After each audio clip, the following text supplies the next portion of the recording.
channel, John Domenico. We're ready to educate people. It's about the good, the bad, and the ugly. No bullshit. The real deal. Hi everyone, it's Sam here with The Real Deal, and we're back for another episode. And I'm Nick. And today we have a special guest. I'm Norton from Ottawa. Thank you for having me. Nice to have you here today. Thank you for coming on our show and joining us. Really appreciate it.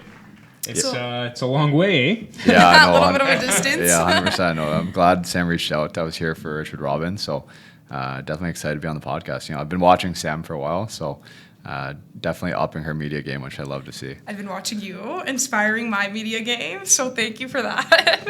Good to keep each other accountable. That's it. Yeah. So we're going to get started. Just to kind of give us a background about yourself, what got you into the real estate business? What makes you Norton? Why are you here today? Yeah, so it all started in 2019. I was in second year university. And then from there, you know, some people go on exchanges, right? So at university, I went to China for 2.5 months. So pretty wild experience. First time going to China in my like adult life, if you will. Wild, yeah. So lived there for 2 months, you know, speaking Mandarin. Literally nobody speaks English. So I'm speaking Mandarin for 2.5 months. And I grew up speaking Cantonese. So I started there, did an internship with my dad's best friend. And then from there, I came back. I was like, okay, well, I wouldn't live there. They have a very different culture shock, right? Yeah. So I was like, I wouldn't live there, but what in Canada can I do that would incorporate international business, if you will, right? So came back. I was working government. So Ottawa is a very big government city, if you will. So government, high tech. So I was working government at the time, but twice a week. And it was like, hey, I'm working a 7.5 hour day, but really I'm working like an hour, right? So like not much going on. It's a very different pace, if you will, right? Mm-hmm. So I was working government job, and then I realized that what can I do? Maybe a part-time real estate job. So then where I'm at right now, Coldwell Banker, First Ottawa, they're hiring for a part-time admin, which is lucky enough. Some people do that when they're first curious about the business, if you will, right? Mm-hmm. So got a part-time admin job, and then my mentor knew of him, was working at the brokerage, so got a part-time admin job, and it kind of went from there. Very cool. Okay. Just to backtrack a bit, when you were doing your internship, that's super cool, by the way. Were you doing real estate related work? Yeah, so funny enough, it was actually an architectural design firm. So they're full service architecture as well as construction and consulting. So it's cool, you know, sitting on meetings. Cantonese is my first language, so they don't speak Cantonese, they speak Mandarin down there. So I had no choice. I was thrown into the fire really to like learn Mandarin very quickly. Definitely blessed looking back now. But that was a super cool experience. And yeah, it was kind of real estate related, if you will, right? So meeting clients, and then more the design side than real estate. Good exposure. Yeah, definitely 100%. Good experience into the field. And what kind of, so now you got your real estate license, what did you take in school back you? Yeah, so I took a 4-year economics degree. Okay. So international economics, a good background in, you know, a bit of, you know, the policy side as well as, you know, more the economics beyond just supply demand. Some people are just, you know, real estate supply demand, but, you know, understanding some of the graphs, some of the formulas behind it is definitely, I would say, value add in our industry as well, right? Definitely always helpful to know those things about the economy to kind of give that added experience to your clients, for sure. Yeah, 100%. What's one of your favorite things that you like about the industry so far? Yeah, I would say that, like I said, everybody gets in this business because you want to be your own boss, but I would say that, you know, you create your own hours, really you end up working more, but it's the element of every day is different. You know, it's not repetitive. You're in a space where unlimited opportunity, if you will, right? So I love that. And it's your product of the people you surround yourself with, so clients as well as mentors and people you're in business with. So I love that part. You know, every day is different, which is great. So you mentioned you started as an admin assistant with Coldwell Banker in Ottawa. Yeah. So from that, did you how'd you know right off the bat that you wanted to become an agent? Yeah, 100%. So I would say that it all started. I was admin for about a year and a half, and then COVID hit. Yeah. So I knew that. Funny enough, tracking back to that interview when they're hiring, it was an Indeed job posting for an admin assistant, and then I was like, hey, like, why not fire off a resume, see what happens? So the manager called me that night, and she's like, yeah, you know, I'd love to have you come in for an interview.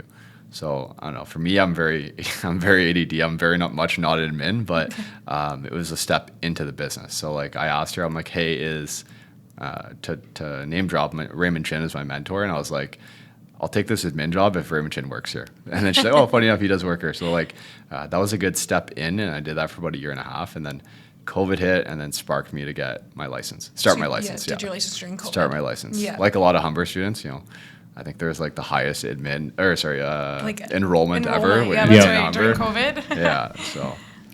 Yeah. So you did your license with Humber, obviously. I'm assuming the new program, high enrollment, and everything going on. What are some of the things that you're doing to stand out in our field now as a young realtor? Like I see you standing out. You're doing a lot of different things. So how's your experience been so far? Yeah, to stand out, I would say for a lot of people, experienced agents in some cases, they don't want to do leases, right? So when you first start, standing out in a way where you first start, you want to do anything and everything. As you get a little bit more experience, you're able to kind of filter through and qualify people as well. But I would say, having what I have today in terms of, processes as well would be tracked back to when I first started and taking leases to make those mistakes, learn those things and deal with clients, right? You're client facing, you don't know how to deal with a client. When you graduate from Humber, you don't know how to deal with a client. Doing leases makes you a good agent. So it's just build fundamental processes when you're dealing with buyers now. Yeah. And then, having the confidence to be client facing, right? So how's your experience been with the market in Ottawa so far? We're from Toronto, so we're always dealing with this kind of market climate. So I want to get your take on your experiences in that market so far. Yeah, so I started June of 2021. So, in the middle of the frenzy, it slowed down right when I started. That summer was a little bit more quiet, more, people were going to colleges as province was opening up. And then that fall and early this year, like you guys, January 2022, just a frenzy, right? It was just crazy. So for me now, looking back, that was cool to get a perspective of the far right, just a nuts market. Learn quickly, lost a lot of bidding wars. This is just to inform you. You're one of 40 offers. Do you want to improve? That was cool to learn in that environment, in the sense that you learn how to manage expectations as well. So all through that kind of from, I would call it my 8th month to about a year in change, was kind of that real frenzy of a market. And then to date, it's a bit more of a balanced market, right? It's such as you guys, we've definitely transitioned into more inventory. Buyers are more selective and frankly, a little bit nervous, to be honest, right? So that's everything happening. That's our job. That's our job to educate and stand out, where it's not just you're spitting out the numbers that everybody else is spilling. Show value, right? And just coming. Funny enough, coming to Toronto for this conference is show value, right? Show value to your clients and stand out in a way that you're educating them. You're their advisor. You're not just guiding them and opening doors, if you will, right? Yeah. So I think that's good, because that leads us to our next question, which is always our favorite question of the show, is what makes you the real deal? I would say for me, it's you're able to. There's a lot of realtors, not as many in Toronto, but there's well over 3,000 agents in Ottawa. To be able to speak Mandarin, Cantonese, and French as well, stand out in a saturated market in some cases where, you're targeting first-time home buyers.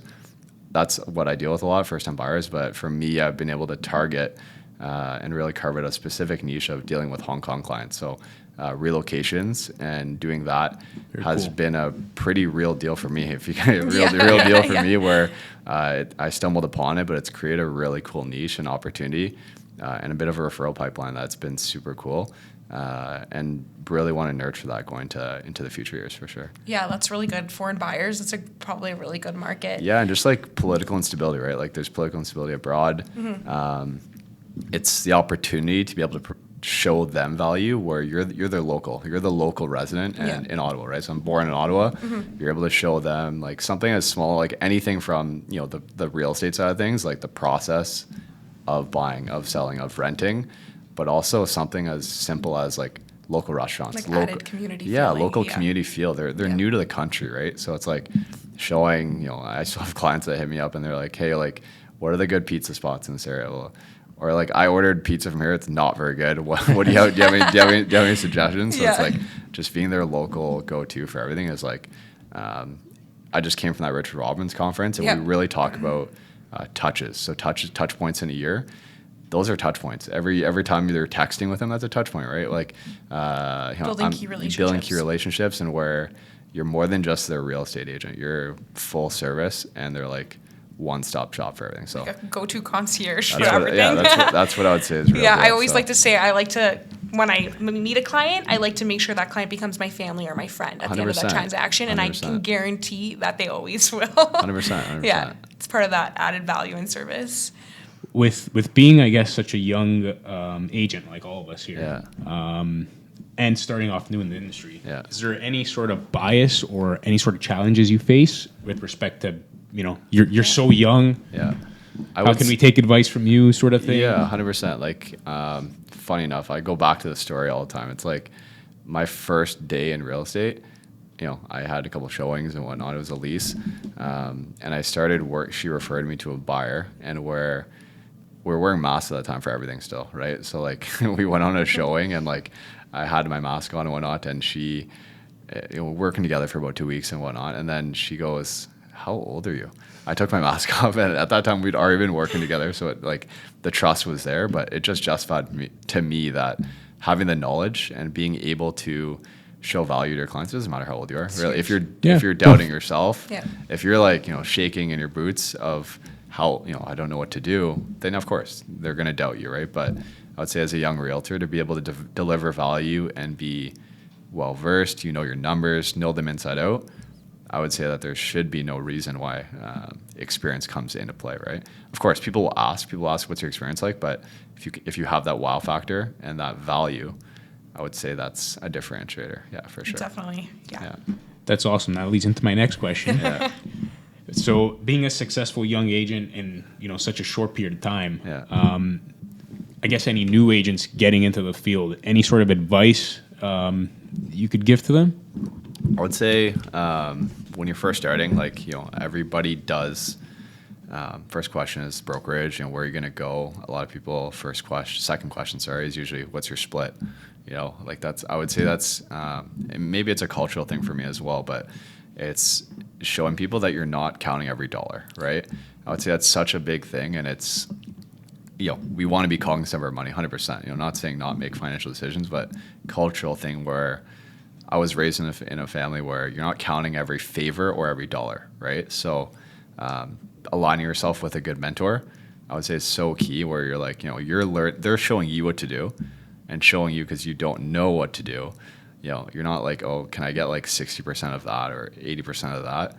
I would say take something, learn and run with it, and then that's something that's such a big value, because a lot of people graduate from Humber and just like, give me leads and give me like the best split possible, right? Everybody wants to make money before Or they it's on the other actually know side, how or, to. yeah, or it's on the other side of the coin, where it's like zero desk fees, zero desk fees, no financial obligation to the brokerage, and high, good splits. But what do they offer you, right? So it's like, The value you're yeah. getting. So like, are you getting support? Like, It's not just monetary value. Yeah. right? That's Yeah. one of the main reasons or issues of why so many agents are out of the in and out of the Or business. don't succeed so right away, quickly. right? Yeah. They look at that aspect of it, where they don't look at the educational aspect of it. What am I getting out of this? Yes, the splits might not be, as good, Where you but at wanna the be, same yeah. time, that value, even in the long run, with the leadership and mentorship, yeah. you go a lot farther. Yeah, like I would say, like it's also, do you have somebody to call? Are Yeah. you're in trouble, or you don't know how to draft a certain condition, or you're in the midst of a negotiation. Yeah. It's very simple. Do you have somebody that you can call, right? Which is huge. I always say this business can get really lonely, especially when you're constantly doing deals, offers. You're gonna stumble upon questions you're not gonna know. Probably every single deal, I come to a place where it's like, hey, I need to call Fern, or I need to call someone on my team for that 100%, backup. 100%. And just knowing that gives you that extra confidence and security every time you walk into a new transaction. So Yeah, I no. definitely think mentorship, having a team on your side that you can call, is 100% so important. Yeah, and I think that Sam, you're kind of like me in terms of the thought process of being younger realtors. We haven't been doing this too long, but like where what you have learned, I've seen in the conference I've gone to, everybody's a very they're very open to sharing. They're collaborating, right? We're in different markets in most cases, right? But you're willing to share and open your books. Like I was embraced by my mentor, and he helped me a lot getting started. And I don't have a lot of experience, but new agents that come to me, they're like, how do you do this? I'll tell them I don't have a whole lot of experience, but I'll tell you like this is what I've learned, right? Or this is how I was taught to do it. So paying it forward is so huge. Like